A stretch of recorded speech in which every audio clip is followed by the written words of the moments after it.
Me voy a quedar aquí al lado de la mesita para que el agua esté disponible. Bueno, en primer lugar, agradecerle a ustedes la presencia.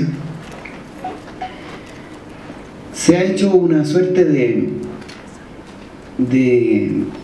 característica de esta candidatura, convocar a mucha gente en los lugares que van.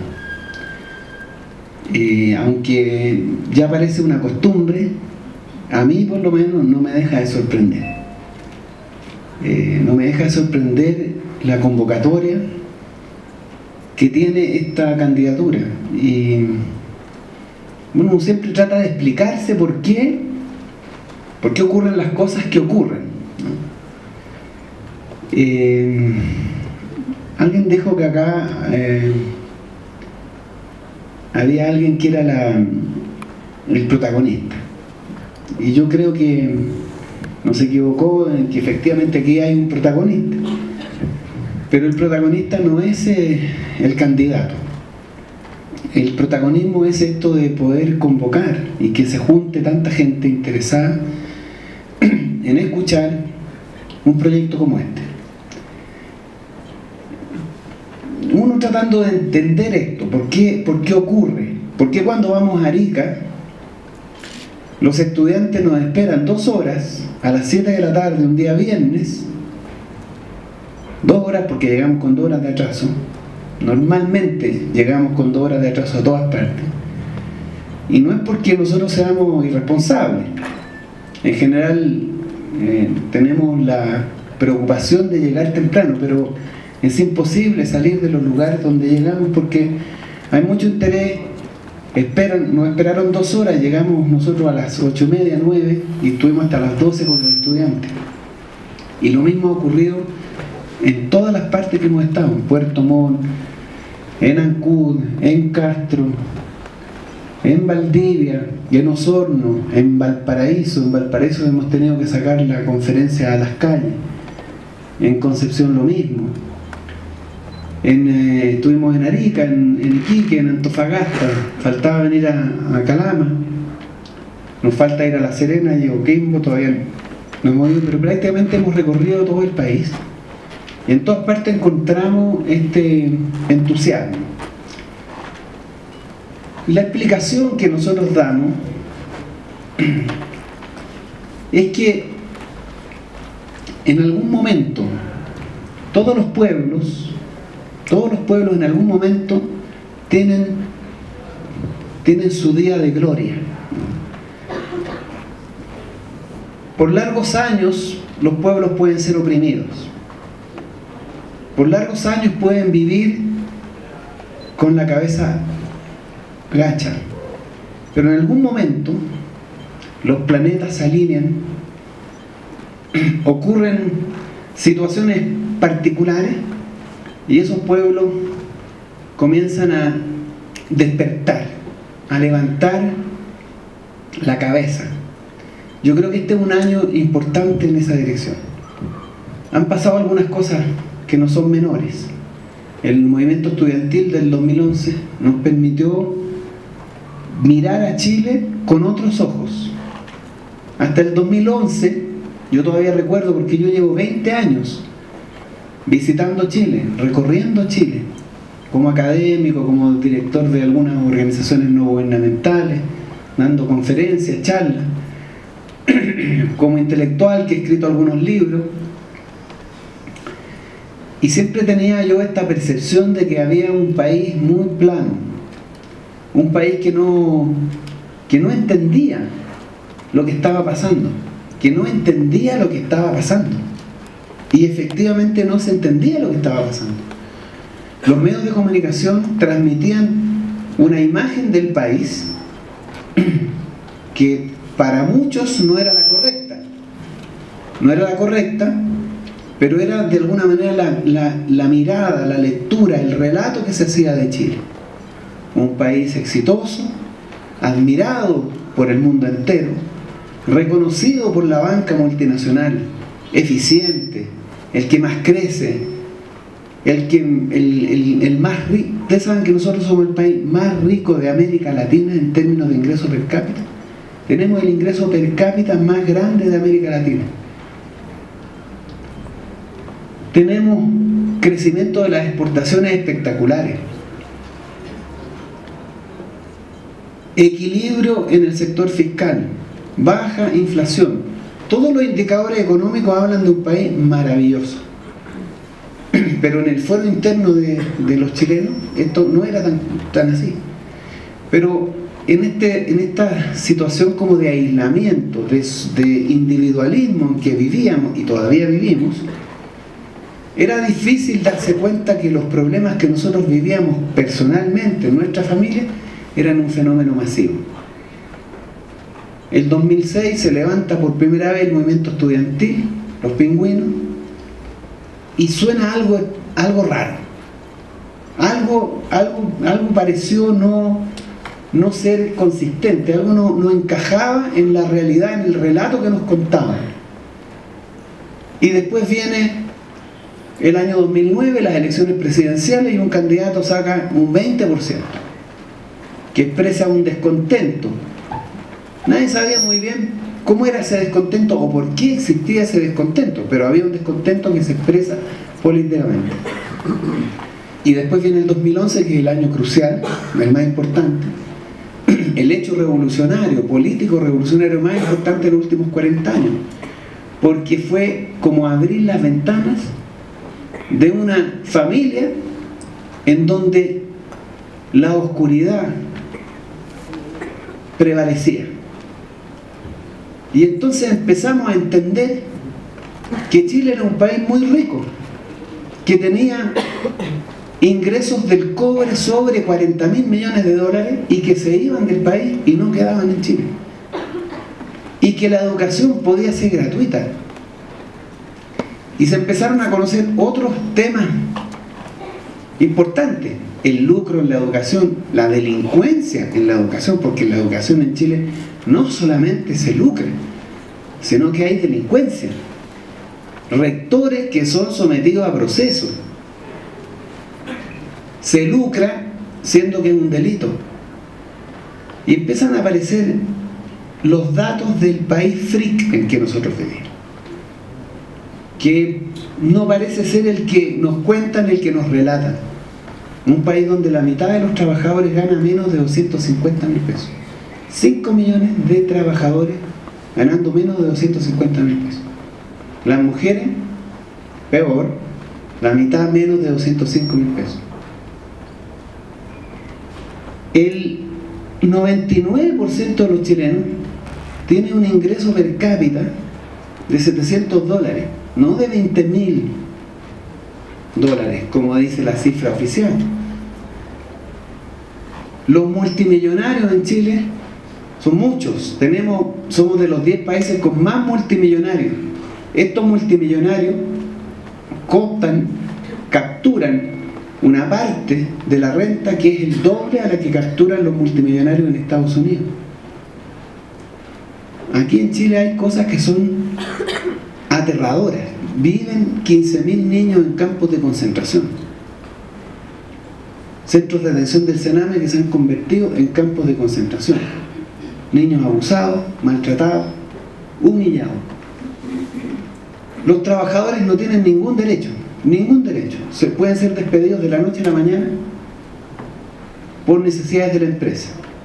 Los trabajadores del sector público, el estatuto administrativo, los empleados fiscales, en similares condiciones, pueden ser expulsados más del 70% de la noche a la mañana, sin indemnización, sin carrera funcionaria.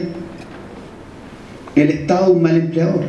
Se trabaja en promedio 10 a 12 horas diarias. No existen los derechos laborales.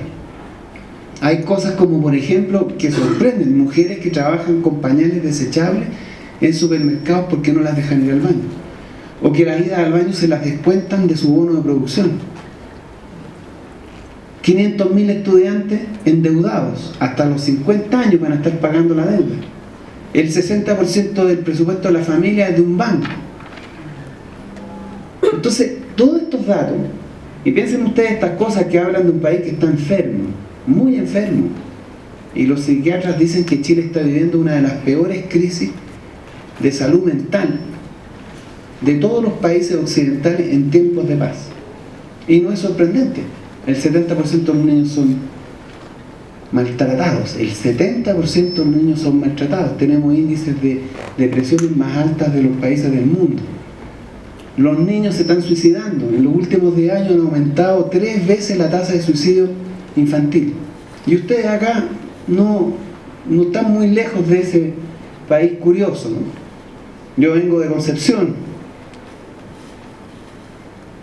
El 50% de algunas comunas en Concepción tapadas de bosques de pino y eucalipto, propiedad de Mate, de Angelini.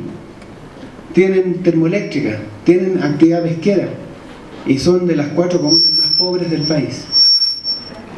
De las más pobres del país. Acá, Chuquicamata, 6.000 millones de dólares de producción de cobre anual. Calama, similar, el norte de Chile, produciendo enormes cantidades de riqueza mineral, el cobre. Problemas con el agua, escuchamos lo del arsénico y el cáncer. Y a nadie le preocupa esto. O sea, que esta zona sea el clúster del cáncer. Y no es un tema del Ministerio de Salud. Y no se sabe, no es un tema que ustedes escuchen todos los días en los medios de comunicación.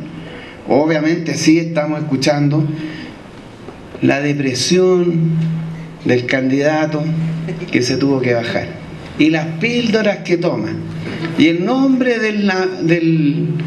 del psiquiatra. Entrevistan a otro y entrevistan a otro y el pobre candidato deprimido no puede salir de la casa, ¿no? Todos sabemos que eso es cuento, ¿no? Lo bajaron porque simplemente con él no iban a llegar ni a los 500.000 votos, ¿no? Saben que con él iban a perder las elecciones y la derecha sabe que va a perder las elecciones. ¿Aló? ¿Aló? ¿Aló? ¿Se escucha ahí o no? Sí. Para allá mejor así.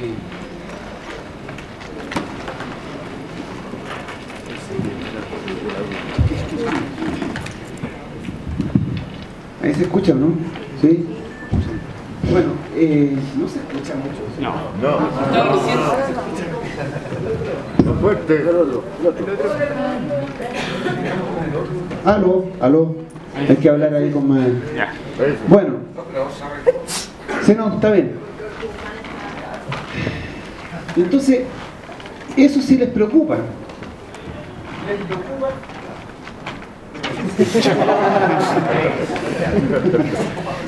Les preocupa la situación de la Alianza por Chile. Esos son temas del país, son temas del mercurio, de la televisión. La situación del cáncer no es problema.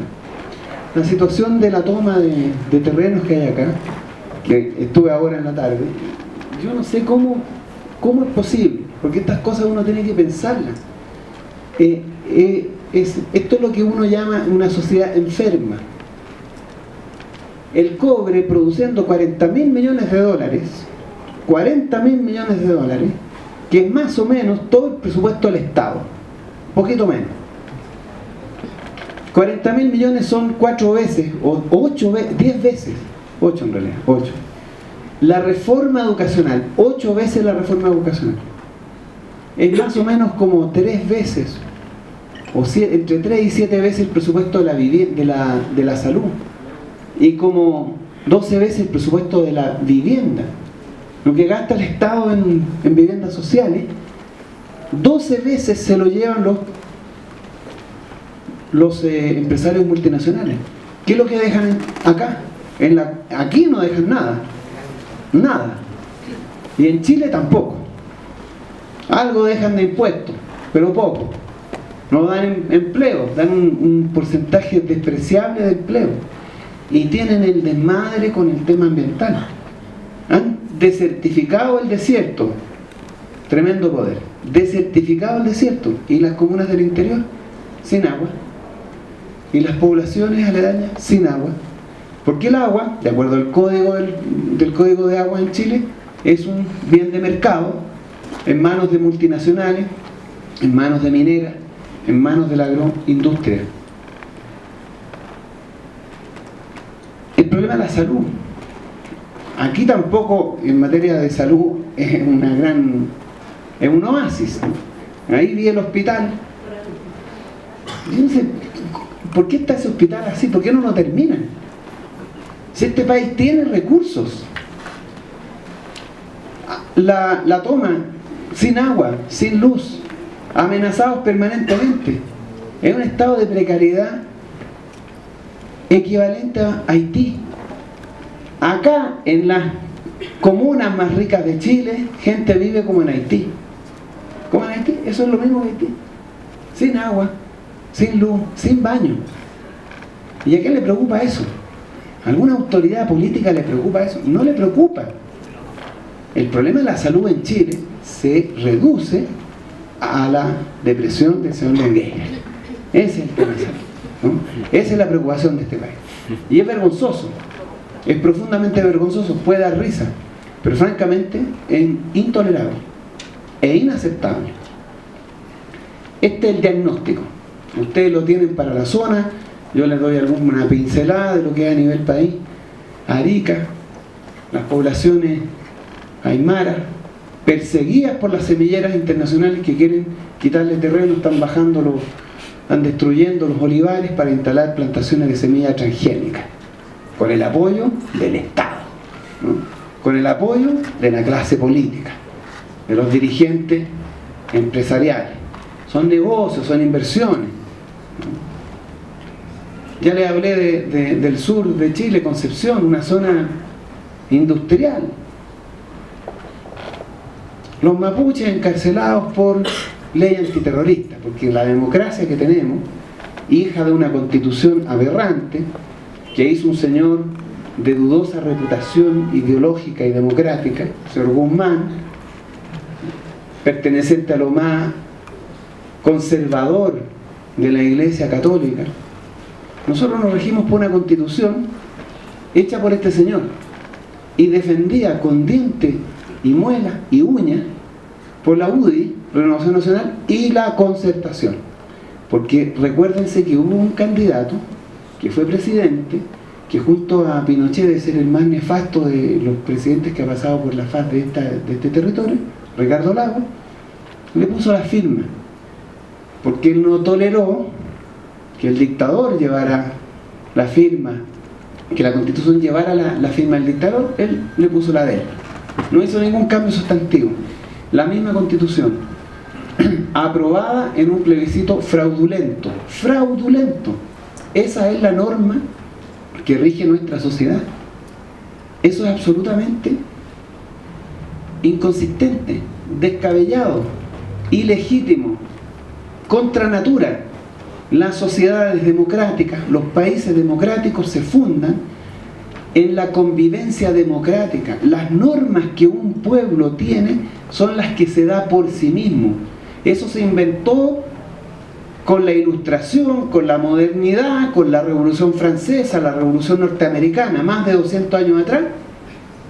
Se escribió el principio fundacional de toda democracia moderna: la voluntad soberana del pueblo, el interés general. Y eso es lo que no ha existido en Chile nunca, y menos en los últimos 40 años. Y esta Constitución es completamente antidemocrática. Por lo tanto, Chile no es una democracia, es una dictadura, es un gobierno, es una sociedad autoritaria. El 1% de este país, el 1%, donde están los Lux, los Mate, los Angelini, son dueños de todo. La gran salitrera, dueños del dinero, dueños de los bancos, dueños de las empresas, dueños de las escuelas, dueños de las universidades, dueños de las carreteras, dueños del cobre, dueños del salmón, dueños del mar, dueños de la cordillera, dueños del desierto y de los bosques. Son dueños de todo, de los hospitales donde uno nace hasta los cementerios donde lo entierran. Eso es Chile, un país cooptado.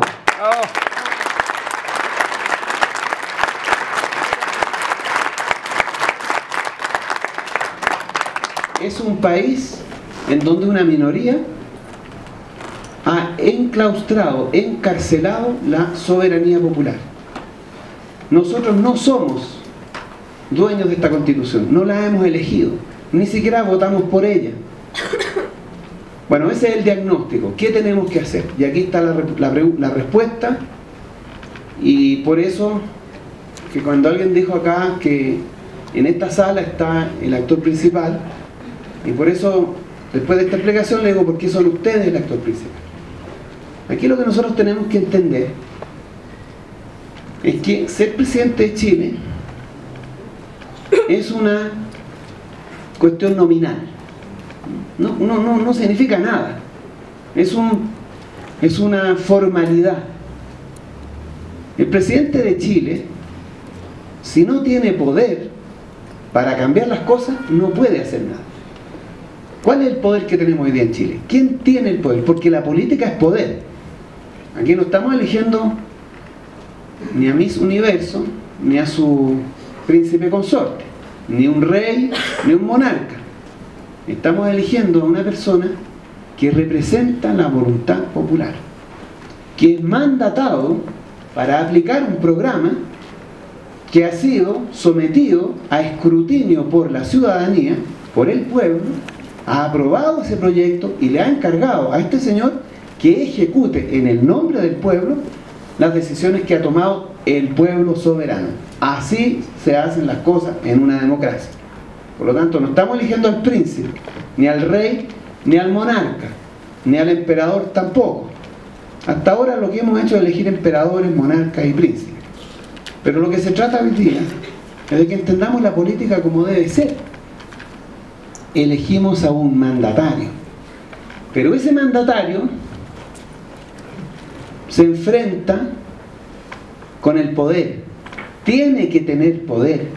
No puede, por la simple nominación de ser presidente, ejecutar el programa que el pueblo le ha encomendado. No lo puede hacer. Porque se va a enfrentar con el poder de las multinacionales, con el poder del mercurio, con el poder de la banca, con el poder de los dueños del cobre, de las forestales, de las salmoneras, de las pesqueras. Se va a enfrentar con los poderes fácticos. El verdadero poder en Chile no lo tiene el presidente, lo tiene quien lo puso ahí, quien lo sostiene ahí, quien lo coloca ahí. Entonces, este proyecto político que estamos presentándole a ustedes, que estamos difundiendo a lo largo del país, es un proyecto político de verdad. Aquí nosotros nos hemos encargado a una oficina de marketing que nos digan qué es lo que quiere la gente, porque así se hace política hoy día en Chile. ¿Para dónde van los vientos? ¿Dónde soplan los vientos? Quieren educación pública gratuita. Le ponemos educación pública gratuita. ¿Qué más quieren? Nacionalizar el cobre. Ya, el cobre, vamos a discutir la ley, qué sé yo, ya, más o menos. Sí, claro, el cobre en algún momento va a ser chileno, de nuevo. Y bueno, y quieren asamblea constituyente, sí, asamblea constituyente también, pero arregladita por ahí, le vamos a preguntar a Escalona qué le parece. Escalona que venga a decir que la designe, que él se encargue, él sabe de política, sabe armar grupos así para obtener objetivos políticos. Y después de ese proyecto que inventamos a partir de una estrategia de investigación de mercado, definimos el proyecto, se lo encargamos a un economista que haya estudiado un doctorado en Harvard o en Chicago. ¿Cuál es el proyecto que tenemos que lanzar? Y después, marketing, ¿no? Marketing. Eso es toda la política hoy día en Chile. Un eslogan, una cara bonita, siempre una sonrisa, porque no le falte la sonrisa. Y la gente se puede estar muriendo de hambre, usted no tiene que decir sonriendo. En Chile la gente se está muriendo de hambre, porque en realidad estamos muy preocupados por eso. Así hablan hoy día los políticos. A mí me parece que eso es absolutamente inadecuado. Si hay gente que en Chile se muere de hambre, hay que decirlo en el tono que corresponde y a la altura que corresponde. No es para andar contando chistecitos ni para andarse sonriendo ante las cámaras. Aquí hay cosas que enojan y que molestan y hay que decirlas así como son. Y Chile está como para que estemos bastante enojados con la situación que está ocurriendo. Bueno, nosotros decimos, mire, aquí no se trata de una estrategia comunicacional, un eslogan, vender y regalar queso en los supermercados con promotoras atractivas y buenas mozas que regalen salame también para que voten por el candidato, ¿no? Nosotros decimos que acá tenemos que construir poder, porque si no, no podemos hacer nada. Yo no soy la salvación de los problemas de Chile, no tengo ninguna posibilidad de hacer absolutamente nada. Soy un simple hombre, un chileno más, que le tocó por circunstancias de la vida, por el trabajo que ha hecho, por cierto reconocimiento que tiene dentro de los movimientos sociales, que encabeza este proyecto. Pero yo no voy a hacer estos cambios. Yo necesito poder para hacer esos cambios. Y el único poder que nosotros podemos utilizar para hacer estos cambios es el que ustedes pueden ejercer. Por eso que ustedes son acá la estrella y no el candidato. Porque lo digo de verdad, si nosotros no nos movilizamos, si nosotros no nos organizamos y no estamos en estos movimientos sociales activos que se movilizan, que empujan y presionan a las autoridades, es muy difícil que en Chile cambien las cosas. Si no hay sindicatos organizados, les voy a poner un ejemplo bien claro. Nosotros vamos a nacionalizar el cobre y creo que en la primera semana de gobierno vamos a firmar el decreto para recuperar el cobre chileno. Una semana. Bueno, muy bien, si eso es un decreto nomás, ¿qué tanto? ¿Qué cuesta firmar un decreto? Es un papelito, por un timbre, una firma. ¿Qué va a pasar a partir de ese momento? El Mercurio, la Tercera, los canales de televisión, la prensa internacional, los capitales van a empezar con la política del carbón, que esto es un desastre, que el cobre se va a venir al suelo, que no van a venir más inversiones, que Chile van a empezar a montar una campaña de desestabilización política, ¿no? ¿Cómo enfrentamos eso? Hace un tiempo atrás en Iquique me reuní con el presidente de la Federación Minera del Cobre. Le dije, miren, ¿ustedes están por la nacionalización del cobre? Sí, nosotros estamos. Bueno, ¿qué van a hacer ustedes cuando yo firme ese decreto? Me quedo mirando así como, no sé, no se me había ocurrido, no lo había pensado. Yo le dije, mira, ese día, toda la minería privada, Escondida, Collahuasi, tienen que dejar de producir cobre. Y hasta que el cobre no vuelva a ser chileno y no quede ratificado, no se vuelve a producir una sola libra de cobre. Eso es un hecho político. Ese es el poder del pueblo que dice queremos que el cobre sea de nuevo chileno. Y las calles de Chile, todas las calles de Chile, deben estar desbordadas de gente exigiendo que el cobre vuelva a ser chileno. Si no hacemos eso, el decretito ese que yo voy a firmar, lo van a pescar las multinacionales y se van a demorar la misma semana que yo me demoré en firmarlo, en sacar al presidente donde está, ¿no? El poder ciudadano es el único que puede garantizar que el presidente que esté en la moneda firmando esos decretos pueda efectivamente ejercer el poder y materializar las transformaciones que queremos.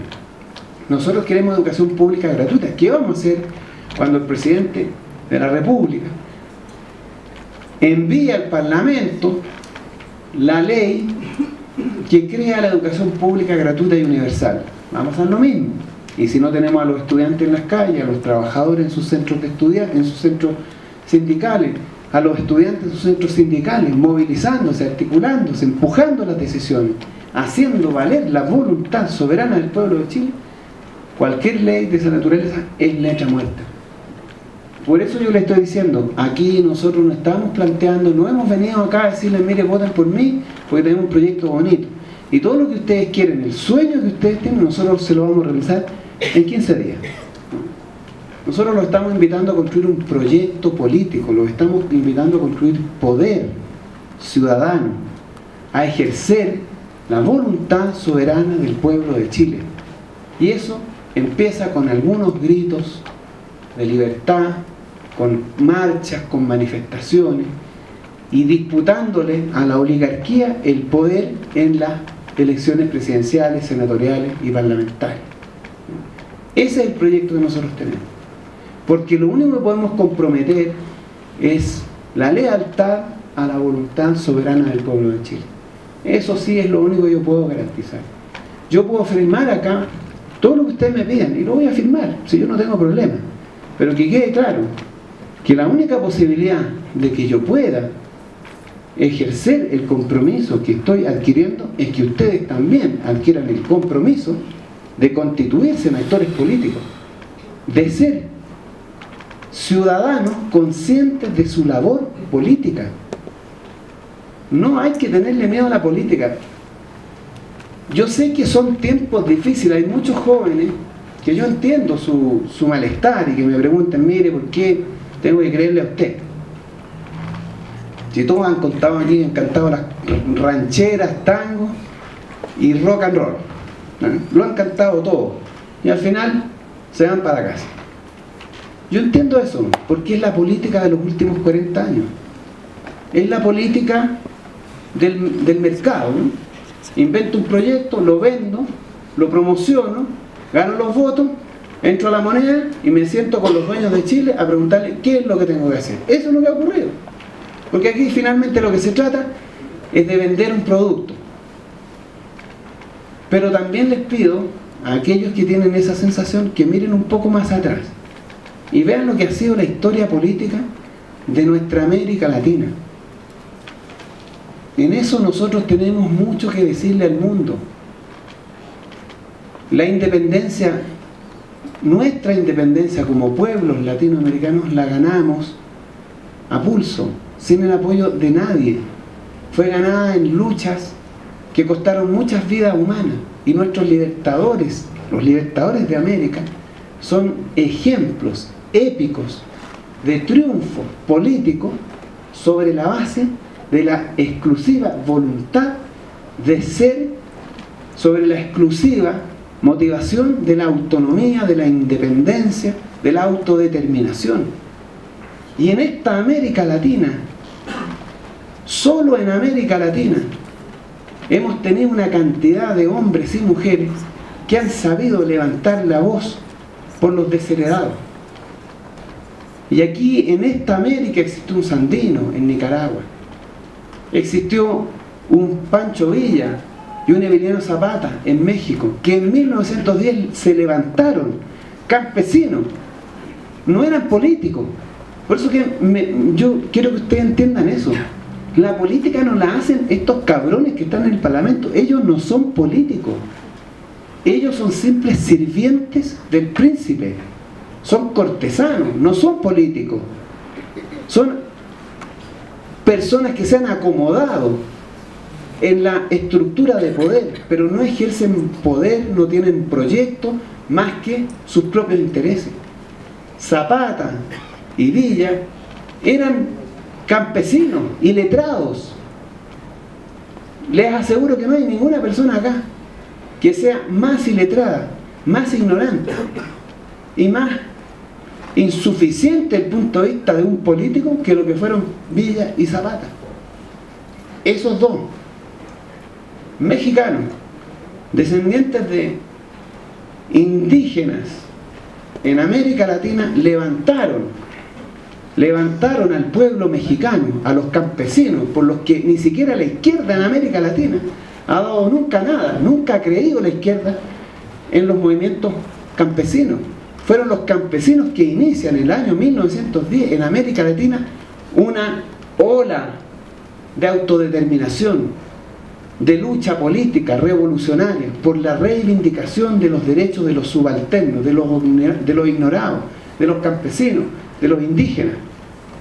Y de ahí en adelante, pasando por Salvador Allende, pasando por el mismo Che Guevara, pasando por una enorme cantidad de dirigentes, líderes políticos, han sido capaces desde la nada, no desde los partidos políticos, desde los movimientos sociales. Los movimientos sociales tienen que constituirse en actores políticos. El Partido Comunista y el Partido Socialista se crean a partir de la lucha obrera de la salitrera, del movimiento obrero. Primero, antes que el Partido Comunista, fue el movimiento obrero.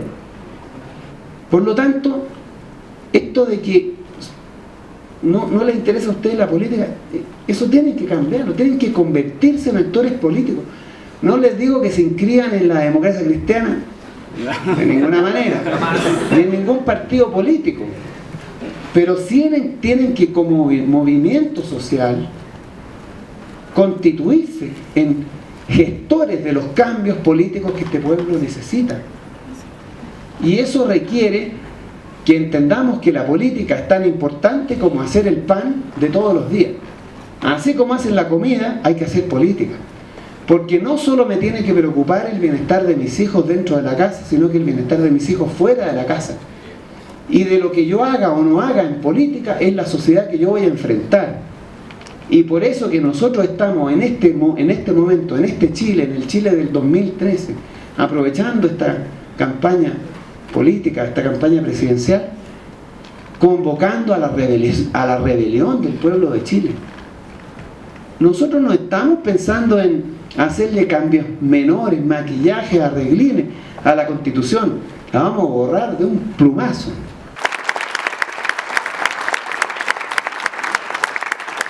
Nosotros no vamos a recuperar el 20% del cobre y después el 30% y después el 40% y en 500 años más el 100%. Vamos a recuperar el cobre al 100%.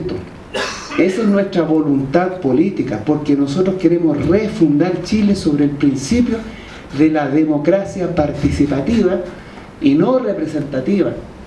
Queremos dividir el poder y que en las regiones existan intendentes elegidos democráticamente, parlamentos elegidos democráticamente, impuesto territorial administrado en función de los intereses de las regiones, con jueces elegidos democráticamente, con alcaldes que tengan a los presidentes de las juntas de vecinos como un poder que les pueda vetar algunos proyectos y que puedan también proponer proyectos. Tenemos que distribuir el poder, que las decisiones no estén concentradas en el presidente de la República, sino que en la mayor cantidad de instituciones e instancias de participación política, porque si no seremos siempre un rebaño que nos cantan una cancioncita, votamos por ellos y después van haciendo ellos lo que quieren.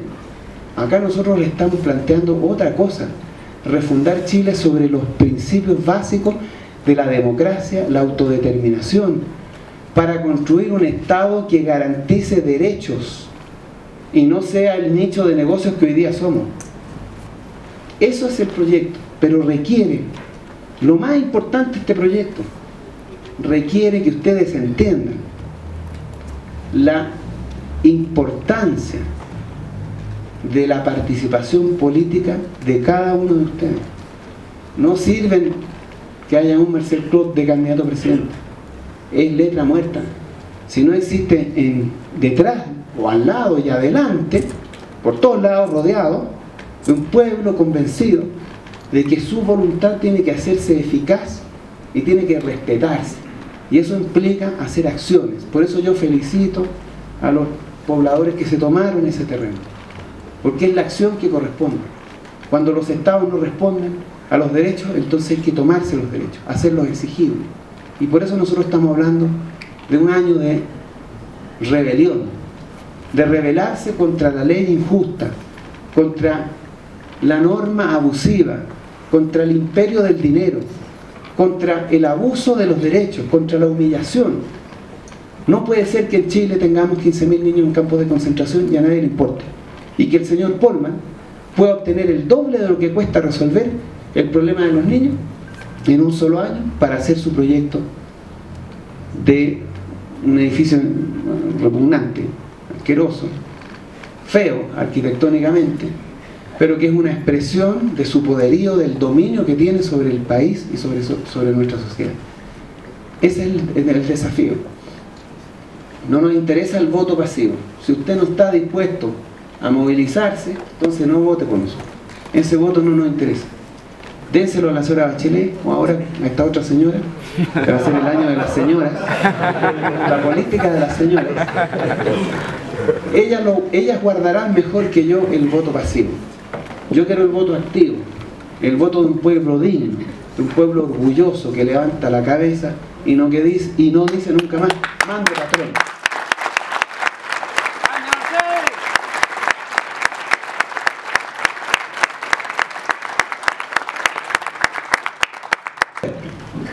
Por ahí partimos y avanzamos hacia lo que queremos lograr. Un espacio donde podamos ser felices.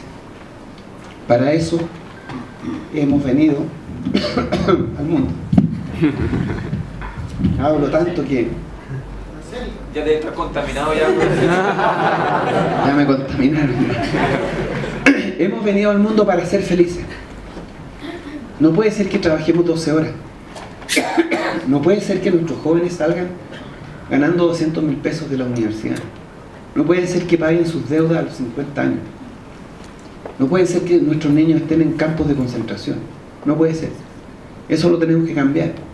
Tenemos que ser capaces de construir un país que sea más amoroso, más acogedor, que nos respete, donde nos podamos sentir tranquilos, no acojonados por las deudas, en donde podamos celebrar la vida, el encuentro afectuoso,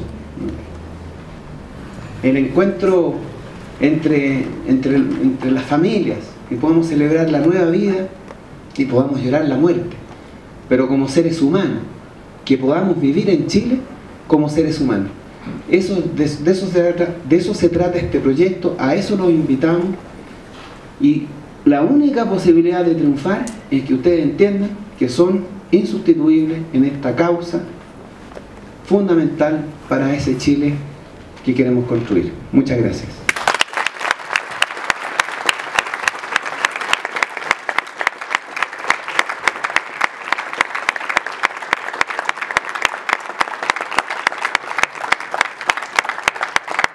Bueno, siguiendo con esta actividad social cultural, vamos a presentar lo que es el manifiesto ciudadano a nuestro amigo, ¿cierto?